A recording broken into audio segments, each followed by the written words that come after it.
Hey, so today in the Australian Witchcraft Facebook group, we are going to try something new. This is called Witchy Wanderings, and so the lovely Avalon Cameron created a poll on topics which the group members would like to learn more about, and this isn't the winning one, unfortunately. Um, there are lots there which even I'm not an expert in, so I thought I would come on here today and talk a little bit about something which I do know a little bit about. So today I'm going to talk about working with crystals. So this is like a bit of an introduction on working with crystals. And I've got notes to help me out. Okay, so I'll start with the whys. So, why do people work with crystals? Well, I think the main reason is that our ancestors have been working with crystals for hundreds of years, thousands of years, even. I mean, you've probably even heard the stories of how Cleopatra would get lapis lazuli, and they'd grind it up, and she would cover her. That would be her makeup, like her eyeshadow. So we've been working with crystals for thousands of years and utilizing um, their supposed properties, their benefits. Hi to everyone that's watching. And yeah, so they believed that they were, and I think that that belief has really continued on throughout time. Interestingly enough, like a lot of aspects in witchcraft, there isn't actually scientific evidence to back it up. However, I still think that it is very worthwhile working with crystals, even if there isn't scientific evidence to say, hey, carrying a rose quartz crystal is going to, bring you everlasting love, that kind of thing, because there are a lot of things that science has not yet learned how to measure in terms of metaphysical properties and things like that. So, um, yes, I still think that despite there being a lack of scientific evidence there, it's worth working with them. And of course, a lot of people, they do say to do with the science of it is that they use quartz crystals in a lot of electronic circuitry, so in mobile phones, computers, all of that kind of thing. Um, and I think the main reason that a lot of people work with crystals is that not only do they have these properties that we believe in, but they also look really beautiful. Oh, hello. Hi, I'm well, thank you. And yeah, so that's kind of the whys of working with crystals. And now I'll talk a little bit about the hows of working with crystals. So, how you can work with crystals, there are so many different ways that you can work with crystals. I think the main one that a lot of people do is they will get a crystal and they will carry it with them in their pocket, in their bra, wherever. Um, and that's one way to do it. I carry crystals in my handbag, that kind of thing. Another way that you can, of course, use crystals and to work with them is to wear them. So I've got my amethyst ring. I've got my grape agate necklace. I've got my amethyst earrings. So wearing them as jewelry is a great way to kind of carry them with you and work with their energy, particularly necklaces because it's touching your skin, or rings as well. Earrings, I mean, they're still in that kind of close proximity.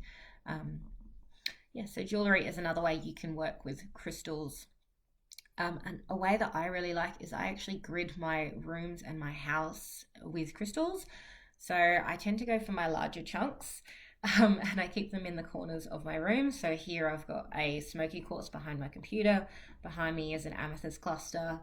Over there I've got a rose quartz chunk, and then I've just got like a whole bunch of crystals near, because that's near where I sleep, near my bed.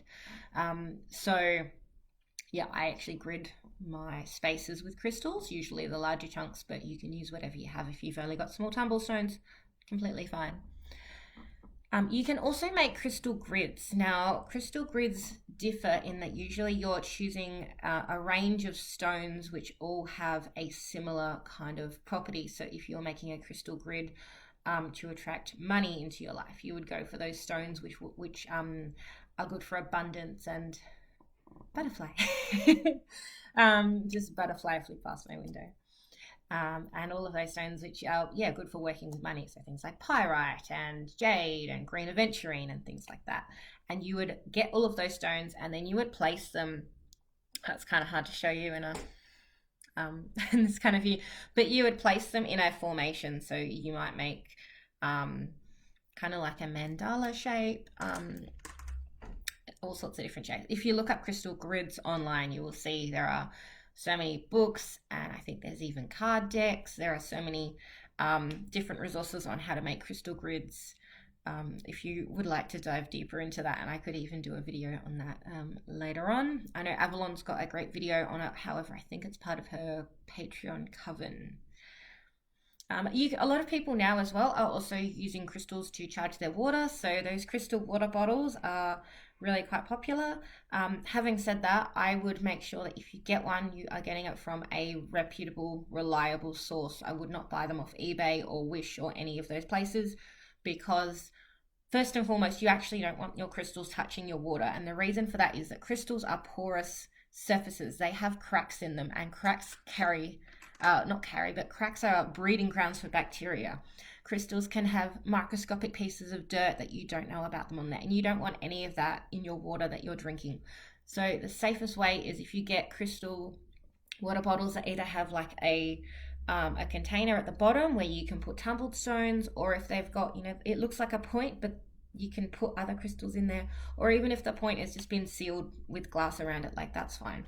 But you don't want your crystals actually in contact with your water, because lots and lots of crystals should not be in contact with your water. They will leach toxic chemicals. They are basically poisonous. So you do not want to be drinking that. So if you are using crystal water bottles, make sure that they are not actually coming into contact with your water. Or if you already have them, if they are quartz is usually fine. However, as I said, if you've got cracks and things like that, like it's going to have bacteria growing on it. So I would just steer clear of all of that. I personally, as much as I love crystals, I don't have a crystal water bottle for that reason. You can also bring them in when you are bathing with you. So I have crystals in my shower as a way to just kind of help me relax. So I have some small little chunks of rose quartz and amethyst in my shower, because quartz crystals and amethyst is a form of quartz. They are water safe in that they are not going to start disintegrating or losing their color or cracking or anything like that by having them in water. But a lot of other crystals do. I'm not entirely sure if there is like a list on crystals that are not water safe. I heard somebody say if it ends in ite, it's usually not water safe. So things like selenite, sodalite, I can't think of any more.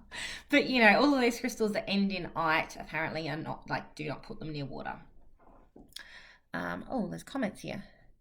You can also make them intuitively as well. Absolutely, yes. I make all of my crystal grids intuitively.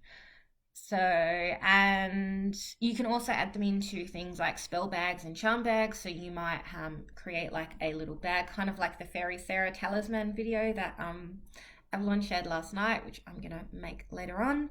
So you can get like a little bag, put in herbs which align with your intention. You could put in crystals that align with your intention, charms, whatever else. And that's another great way to utilize crystals. And of course, the most obvious way is to decorate your space. So all around my computer desk here, I've got crystals everywhere. They both look attractive, and they are also there for a specific reason. So I shared a few months ago, there was a post on, I called it tech witchery. I took that term from Fiona Horn's book.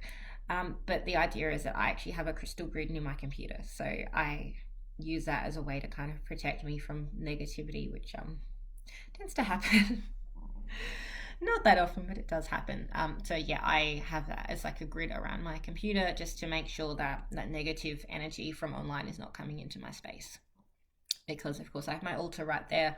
I don't want anyone's negativity from the internet coming in and affecting my sacred space. So now, where to start? This is, I think, the area where a lot of people, we get a lot of people coming onto the Facebook group asking, what crystals should I buy? That kind of thing. And so I would just say start small. If you can, I would go into a physical shop.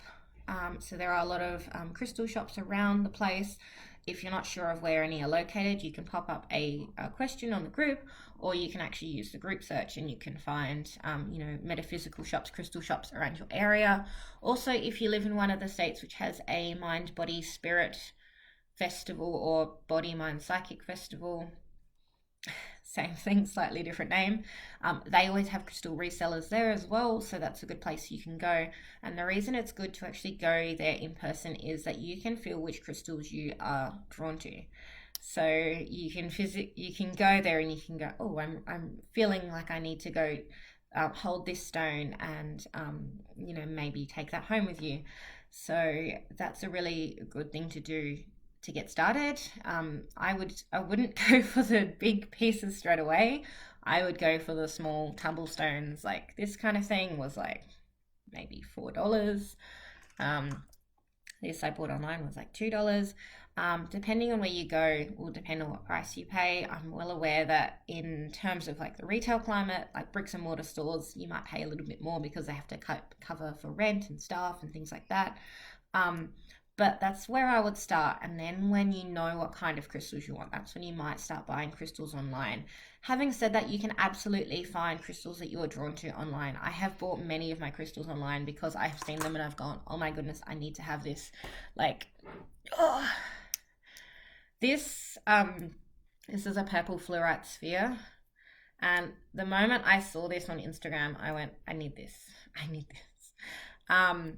And I bought this online from America, and yes, it arrived safely. This crack was already in there. The other problem with buying online, particularly if you're buying from overseas, is because of shipping and everything, you may end up paying more than you usually would. Having said that, sometimes you can only find specific crystals from overseas. Like, a crystal like this, I have never seen in a physical crystal shop in Australia, and I have gone to lots and lots of them.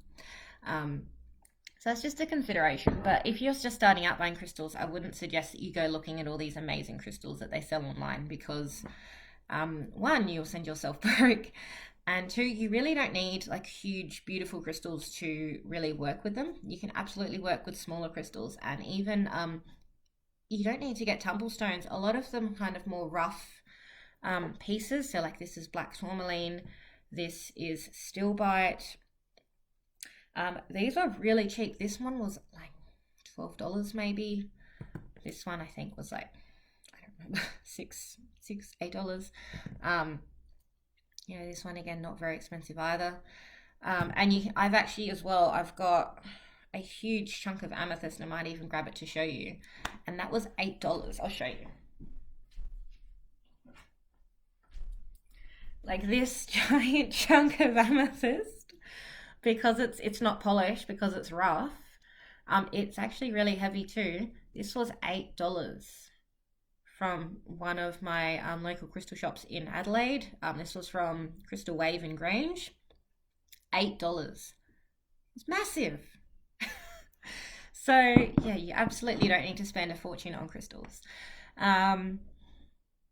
All right, we figure out, yeah, and so when you go in there into a shop, you can figure out which ones you're drawn to. When you then get your crystals, also meditate with them and feel what they are meant to help you with. So even though you read online, it will say amethyst is good for, enhancing your psychic ability and for protection and 101 other things. I would sit with it and try and figure out, what does this particular amethyst want to do for me? So this particular amethyst, for example, I keep this near my bed. This protects me while I'm dreaming. This encourages positive, restful dreams, and it gives me that protection. This I do not work with if I'm trying to enhance my third eye. To me, that's not what this particular crystal doesn't have. This is not its strength. And so different pieces are going to have different strengths. Likewise, this particular piece of amethyst, again, I wouldn't use it for, aligning my chakras or psychic powers or anything. I would use this as protection. This massively protective. I wouldn't even use this for encouraging dreams. To me, this is just purely like protection. I use this to grid my room. And if you would like to learn more about crystals, there are a few resources which I'll show. I do have a YouTube video on crystals for beginner witches, and again, I try and recommend crystals that are not super expensive, crystals that are easily available, and a little bit about how I use them. So I will link that in the comments somewhere. There are also some books that I would suggest. So if you are wanting some good crystal reference books, there are two which I always suggest. The first one I'll show you is a bit easier to find because it's still in print. It is it's on the expensive side. I think this is about $45, maybe $50. So this is called The Book of Stones, Who They Are and What They Teach Us. Revised and expanded edition by Robert Simmons, and I can't say that last name. And it is a really hefty tome. I got this from Booktopia. You can buy this from Book Depository. I've seen this in crystal shops before, so I found this particular book in Magical Crystal Forest in Adelaide, Christie's Beach. That's what I was looking for. Christie's Beach in Morphet Vale.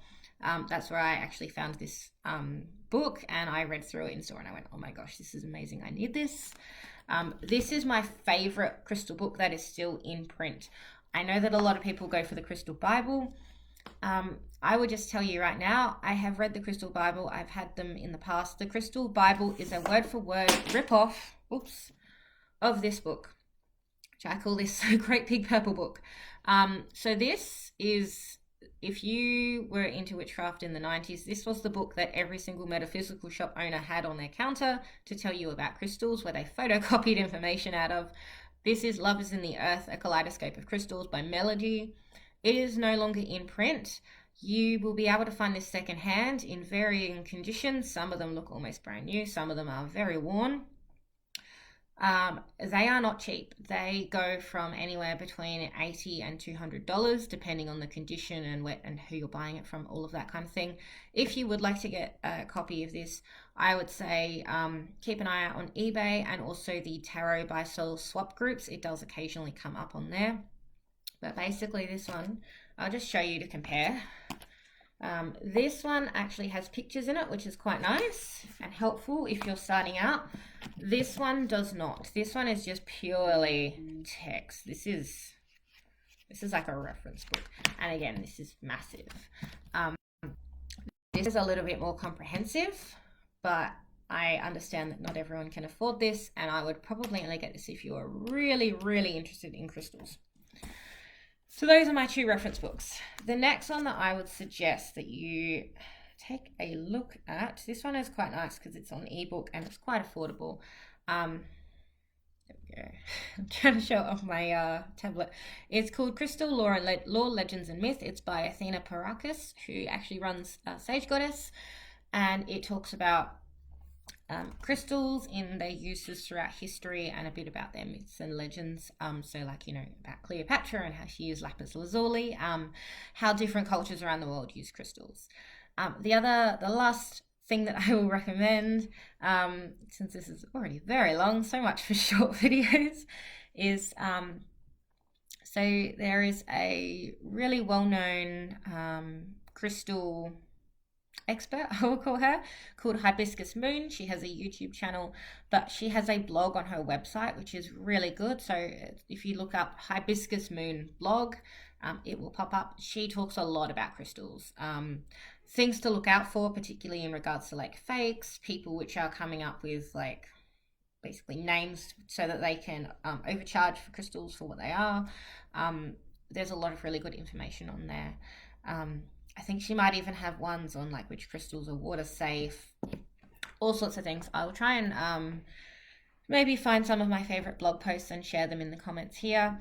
Another place that I would suggest, for example, if you don't have access to buying books, one of my other favorite crystal experts, the author of the Crystal Lore and Legends book, Athena Perrakis. So she's also known as Sage Goddess. And she has a website called sagegoddess.com, and on her website she sells tons of crystals. But the best part is, I'm not going to say to buy them, they are in US dollars and that will send you broke. But all of her crystals, and she has all sorts of crystals you've never heard of before. If you type in the name of a crystal on there, click any listing for it, and she will have a massive write-up on what the crystal is, its properties, all of that kind of thing. You can use Google, absolutely, but I find that there's some conflicting information out there. So I really do trust Hibiscus Moon, and I trust Sage Goddess, and I trust my crystal reference books that I've showed you. So those are my recommendations. Okay, I'll quickly go through the comments now. Oils and crystals together are beautiful too. Yes, absolutely. Having said that, yes, just like I mentioned, you've got to be careful with which crystals are allowed to go into water. Be careful with using oils because, of course, oils are similar to water. So if you've got crystals that shouldn't be in contact with water and you put oil on them, it can damage them. I'm looking for amethyst, actually. Very nice. Yes. So I will link my video on my kind of, I forget how many crystals I suggested. Might have been 5, might have been 8, might have been 10. But my top crystals for beginner witches, definitely. Amethyst is one of my go-tos. I have an absolute ton of amethyst. Not a literal ton, but quite close to it. Particularly like this one is quite heavy, but yeah, amethyst is one of the main crystals I use. It is extremely versatile, and all of the crystals that I mentioned in that video, I chose them because they are versatile. So I will link that down in the comments below. But that is it for today. So thanks for tuning into our very first Witchy Wanderings. They will be in different formats. So today I decided to go with a live video. However, I think some of us over the next few weeks will be doing pre-recorded videos on YouTube. We might be doing like a blog style post. It will just kind of depend on the topic and how much time we have, and just whether or not we feel like it calls for a video or a blog post. So I hope you enjoyed, and if you haven't already, check out the poll which is pinned at the top of the group so that you can vote for what topics you would like us to discuss in the future. So yeah, this is a bit like a part 1 of working with crystals. I'm happy to do more in the future because I really love crystals, and there are some other topics which I will come on and talk about over the coming weeks. So yes, take care, have a wonderful weekend, and happy autumn equinox. Bye.